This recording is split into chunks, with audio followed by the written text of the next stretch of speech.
Okay, so here's a quick tour of the deck. There's a mooring cleat in the front with two fairleads. Then there's the inner forestay, goes up there.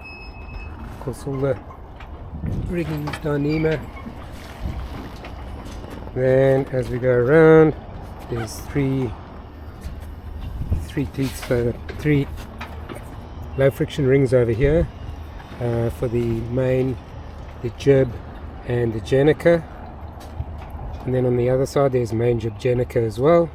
Then these lines over here are reefing lines. There are 3 reefing lines, only 2 have been fitted, and they run through low friction rings over there. The jib sheets run through low friction rings over here. I still have to figure out whether I'm going to do this or whether I've got another idea where you can actually lengthen the strop or not. This will go off to the lifeline, so it will be held here so it doesn't bounce around. It may also get a 3D system that can pull it in and out, but I have to decide on that. There's the shrouds with the Dyneema and the lashings. This is the jammer for the jib, so it's main jib Jenica. That's the Jenica sheet over the Jenica halyard over there. Then this is the downhaul.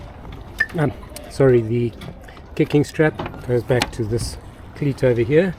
Then there's reef 2, reef 3, reef 1 come over there. Then on the boom we've got reef 3, reef 1, reef 2 over there, and the outhaul, which is back over here, all run through low friction rings. In the cockpit we have the main sheet over here, which runs to a pad eye on the cockpit floor. That over there is the bilge pump, the electric bilge pump outlet. There's going to be a manual bilge pump outlet as well. This is the Dodger, it goes backwards and forwards. Then there's an option to have a main sheet on either side here with that pad eye and this pad eye. Then modification that I made is a central pad eye over here that I'm using right now as a center mooring cleat. It's a 10mm stainless pad eye over there. That is the stanchion. The lifelines run from around the bowsprit back through here and basically tie back onto the rail at the back there. That's the new outboard motor and the wind vane, of course. For steering while you're sailing, there's this compass that fits on the tiller, so it's held on with shock cord over here. You can move it further back if you want, and you can steer on this. You can set the course you want on there instead of having the big main steering compass.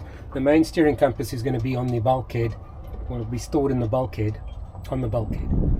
That is the spray dodger in its folded away position, and that is it in its C position. The Dodger basically folds away. It's on shock cord so that it can fold away like that. Under the Dodger is the hatch garage. Yes, it folds away like that. There's some things here to hang stuff on if you need it, and it's got some shock cord that holds it out. That shock cord is weaker than this shock cord. This is really strong shock cord, so you've got the option of soft shock cord or more substantial shock. So you just saw the companionway cover in the little garage over there. This is the one that will be used at sea, so you can either have it fully closed with the one that's under there, or you can have this one which fits in like that, and it has cleats over here. So these cleats over here hold this hatch in place, gets looped around like that, around that cleat, around this cleat, so it holds it in place. And on the other side of that is a compass mount over there for the silver 70 UN. It's the hand bearing multi-use one that you can use as a steering compass or as a hand bearing compass. And I got the one without the red LEDs because I've got a plan for how my red LEDs will work with that.